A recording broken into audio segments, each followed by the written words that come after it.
अर्थसंकल्पीय अधिवेशनाच्या पार्श्वभूमीवर कामकाज सल्लागार समितीची बैठक. छगन भुजबळ, शंभूराजे देसाई, राधाकृष्ण विखे पाटील बैठकीला उपस्थित. 3 ते 25 मार्च अर्थसंकल्पीय अधिवेशन. धनुष्यबाण घड्याळाला फडणवीसांकडे बघून मतं मिळाली. परंड्यातील कार्यक्रमात सुरेश धस यांचा दावा. आमच्या लोकांनी घड्याळाला मतं दिली असती का? आमदार सुरेश धस यांचा राष्ट्रवादी लटवला.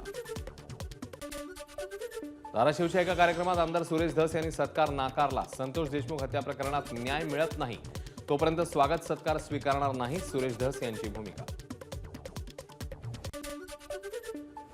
गणेश नाईकांनंतर पालघर जिल्ह्यात जनता दरबार घेण्याची मंत्री प्रताप सरनाईकांची घोषणा. यामुळे ठाणे आणि पालघर जिल्ह्यात भाजप आणि शिवसेना नेत्यांमध्ये शह-काटशहाचं राजकारण रंगल्याचं चित्र. अहिल्यानगरचे काँग्रेस अध्यक्ष किरण काळे यांचा ठाकरेंच्या शिवसेनेत प्रवेश. मातोश्रीवर उद्धव ठाकरेंच्या उपस्थितीत प्रवेश. महाड मतदारसंघाच्या मुमुर्मुशीमधील ठाकरेंच्या शिवसेनेला मोठा धक्का. ठाकरेंचे शेकडो कार्यकर्त्यांचा शिवसेनेत पक्षप्रवेश. मंत्री भरत गोगावलेंच्या उपस्थितीत पक्षप्रवेश.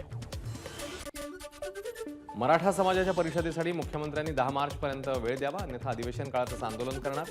कोल्हापूरमध्ये राज्यभरातल्या 42 संघटनांचा जाहीर इशारा. नांदेडमध्ये आयुक्तालयासाठी महसूल मंत्र्यांची तयारी असेल तर माझा पाठिंबा. पालकमंत्री अतुल सावेंचं विधान. नांदेडला पोलीस आयुक्तालय करण्याचं निवेदन मुख्यमंत्र्यांना पाठवलं, सावेंची माहिती. अहिल्यानगरच्या पाथर्डी तालुक्यात मढी कानिफनाथ महाराजांच्या यात्रेत मुस्लिम व्यापाऱ्यांना बंदी. ग्रामसभेचा ठराव मंजूर. व्यापारी परंपरा पाळत नाहीत, ग्रामस्थांचा आरोप. माडाचं कोकण मंडळ जवळपास 2000 घरांसाठी लॉटरी काढणार. चितळसरमधील सर्वाधिक म्हणजे 1173 घरांचा यामध्ये समावेश. पूर्व प्राथमिक शाळांची शालेय शिक्षण विभागाकडे नोंदणी करणं बंधनकारक करण्यात येणार. शाळांमध्ये मनमानी शुल्क आकारणी केली जात असल्याचा निर्णय. शिक्षण राज्यमंत्री पंकज भोयर यांची माहिती. मुंबईजवळच्या वाढवण बंदराजवळ समुद्रामध्ये विमानतळ उभारण्याचा प्रस्ताव केंद्राच्या विचाराधीन. तसं झाल्यास समुद्रामध्ये बांधलेले भारताचं हे पहिलं विमानतळ असणार. हार्बर मार्गावरील सीएसएमटी पनवेल उन्नत जलदगती रेल्वे प्रकल्प तात्पुरता स्थगित. आर्थिक अडचणी, तांत्रिक समस्या आणि भूसंपादनातले अडथळे तसंच प्रकल्पाच्या उभारणीसाठी जागा उपलब्ध नसल्याचं अधिकाऱ्यांचं म्हणणं. सिंधुदुर्गच्या करूळ घाटात पुढील 15 दिवस प्रायोगिक तत्वावर वाहतूक सुरू करणार. दुतर्फा वाहतूक सुरू करण्याबाबत 10 मार्च नंतर निर्णय घेण्यात येणार. जिल्हाधिकारी अनिल पाटील यांची प्रतिक्रिया. नाशिक महामार्गावरील जुन्या कसारा घाटावर 2 टप्प्यात ट्रॅफिक ब्लॉक. पहिला टप्पा 24 ते 27 फेब्रुवारी तर दुसरा 3 ते 6 मार्च. रस्ता दुरुस्तीच्या कामासाठी सकाळी 8 ते संध्याकाळी 6 पर्यंत ब्लॉक. हाजीअलीतील पुलावर प्रतिबंधक उपाययोजना म्हणून टाकलेलं मास्टिक आवरण काढण्याची कार्यवाही सुरू. येत्या 1 ते 2 दिवसात नव्याने डांबरीकरण करण्यात येणार. होळी सणाच्या पार्श्वभूमीवर मध्य रेल्वेच्या 28 विशेष गाड्या चालवण्याचा निर्णय. विशेष गाड्या मुंबई, पुणे, नागपूर, नांदेड, मडगाव दरम्यान धावणार. गाड्यांचं आरक्षण सोमवारपासून सुरू होणार. स्ट्रॉबेरीच्या उत्पादनात वाढ झाल्यानं बाजारात स्ट्रॉबेरीची आवक वाढली. सध्या बाजारात स्ट्रॉबेरी 430 रुपये किलोने, त्यातही ऑर्गॅनिक स्ट्रॉबेरीचा भाव 450 ते 500 रुपये किलो. भारत नेपाळ मुक्त व्यापार करारामुळे नेपाळमधून सोयाबीन तेलाची बेसुमार आयात. याचा भारतीय खाद्यतेल उद्योगाला मोठा फटका. त्यामुळे केंद्र सरकारने मुक्त व्यापार कराराचा फेरविचार करावा, खाद्यतेल उद्योगातून मागणी. राज्य सरकारने दुधाला जाहीर केलेलं अनुदान अद्याप शेतकऱ्यांना मिळालं नाहीये. अहिल्यानगरमध्ये 2,46,000 शेतकऱ्यांचं 224 कोटींचं अनुदान थकीत. 1 मार्चपासून मूर्तिकारांना मागतील तेवढी शाडूची माती उपलब्ध करून देण्यात येणार. न्यायालयाच्या आदेशाची काटेकोर अंमलबजावणी करण्यासाठी बीएमसीचा निर्णय. महाशिवरात्री निमित्ताने त्र्यंबकेश्वर मंदिर 2 दिवस 24 तास खुलं राहणार. 26 तारखेला पहाटे 4 वाजल्यापासून 27 तारखेच्या रात्री 9 वाजेपर्यंत मंदिर खुलं राहणार. तसंच व्हीआयपी आणि इतर भाविकांसाठी गर्भगृह दर्शन बंद असणार. भारताचा देश लष्कर सेवेत कार्यरत असणारा T-55 रणगाडा साताऱ्यात. खासदार उदयनराजेंच्या उपस्थितीत सुभाषचंद्र बोस चौकात बसवण्यात आला रणगाडा.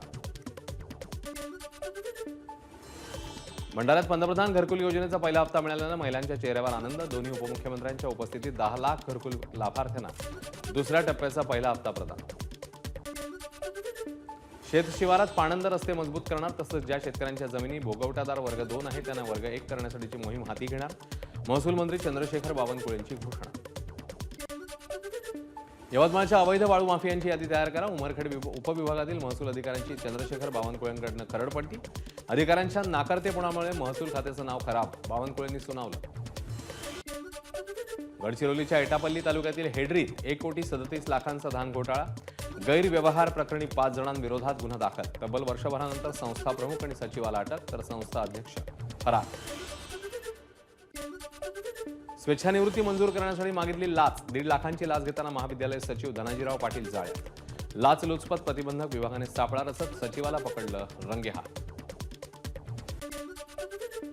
मीरा भाईंदरमध्ये वृद्ध महिलांची फसवणूक करून दागिने लंपास, 2 आरोपी गजाड, दोन्ही आरोपी गुजरात अहमदाबादमधील असल्याची पोलिसांची माहिती. शेवगाव पालिकेचा प्लास्टिक विकणाऱ्या व्यापाऱ्यांच्या दुकानावर छापा, कारवाईत 27 क्विंटल प्लास्टिक पिशव्या जप्त. प्लास्टिक पिशव्या वापरू नये अन्यथा दंडात्मक कारवाई होणार, पालिकेचा इशारा.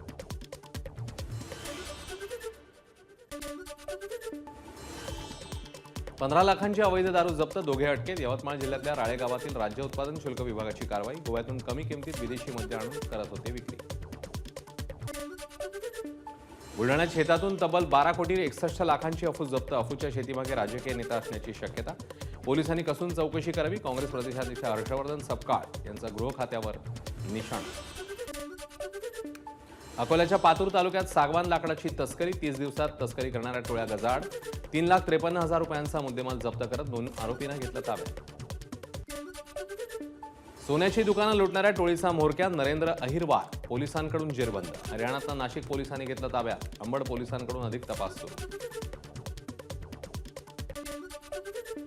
नवी मुंबईत मध्यधुंद कार चालकाची झाडाला धडक, नेरूळच्या पामबीच रोडवरची घटना, अपघातात कार चालक गंभीर जखमी. ट्रक आणि हायवाची आमने सामने धडक, अपघातात ट्रक चालक गंभीर जखमी. नांदेड अर्धापूर तामसा रस्त्यावरची घटना, अपघातामुळे काही काळ वाहतूक विस्कळीत. रायगडच्या श्रीवर्धनमध्ये सर्पमित्राच्या घराला आग, आगीवर नियंत्रण, मात्र घराचं मोठं नुकसान. भिवंडीत भंगार गोदामाला आग, संपूर्ण भंगार गोदाम हे जळून खाक, आगीचं कारण स्पष्ट, सुदैवाने जीवितहानी नाही. अकोल्यात 10वीच्या परीक्षा केंद्रावर व्हिडिओ काढत असल्याचा रील्स बनवल्याचा प्रकार, सावित्रीबाई फुले जिल्हा परिषद कन्या विद्यालयातली घटना, रील्स बनवणाऱ्या विद्यार्थ्याचा शोध सुरू, कारवाई होण्याची शक्यता. भंडाऱ्याच्या एकोडीतील परीक्षा केंद्रावर एका कॉपी बहादरावर कारवाई, 12वीच्या गणित विषयाच्या पेपर दरम्यान भरारी पथकाची तपासणी, केंद्र संचालक आणि वर्गखोली पर्यवेक्षक यांच्यावर देखील शिस्तभंगाची कारवाई होणार. 12वीच्या विद्यार्थ्यांची गळफास घेत आत्महत्या, सोलापूरच्या मंद्रुपमधली धक्कादायक घटना, 12वी परीक्षेचे 4 पेपर दिल्यावर विद्यार्थ्यांना आत्महत्या केल्यानं चर्चांना उधाण. वसईत गर्भवती मुलीची हत्या प्रकरणात आई आणि लहान बहिणीवर गुन्हा दाखल, मुलगी गर्भवती राहिल्यानं संतप्त झालेल्या आईनेच केली मुलीची हत्या. मुलीच्या मागे का लागतोस म्हणत 10 जणांकडून तरुणाची हत्या, धक्कादायक घटनेमुळे नांदेडमध्ये खळबळ, 10 आरोपी ताब्यात. वाघ आणि बिबट्याच्या अवयवांची विक्री करणाऱ्या आरोपी जाळ्यात, गडचिरोलीच्या कोरचीमध्ये दोघांना अटक, वाघ बिबट्याची शिकार करून कातडीसह अवयव विक्रीचा आरोपींचा प्रयत्न. अकोल्यामध्ये संत्रा उत्पादक शेतकरी चिंतेत, अकोट तालुक्यात संत्रा पिकावर देठसुखी रोगाचा प्रादुर्भाव, संत्रा पिकाला मोठी गळती, अनेक शेतकऱ्यांचे एकरी 65% पीक धोक्यात. अमरावतीच्या मेळघाटात पाणवठ्याजवळ 3 बछड्यांसह वाघाच्या जोडप्याचं दर्शन, वनकर्मचाऱ्यांसोबत पक्षी निरीक्षकांना वाघाच्या जोडप्याचं दर्शन. कोल्हापुरात तब्बल 25 कोटींचा महाकाय रेडा, भीमा कृषी प्रदर्शनात रेड्याला बघण्यासाठी गर्दी. रेड्याचं नाव आमदार असून त्याचं वय वर्ष 4 तर वजन 1.5 टन. अकोल्यात सर्पमित्रांकडून 8 ते 9 फूट लांबीच्या अजगराचं रेस्क्यू, वणी रंभारपूरमधील कृषी विद्यापीठ कर्मचाऱ्याच्या कॉलनीत आढळला अजगर, सर्पमित्रांनी अजगराला सुखरूपपणे जंगलात सोडले. एबीपी माझा, उघडा डोळे बघा नीट.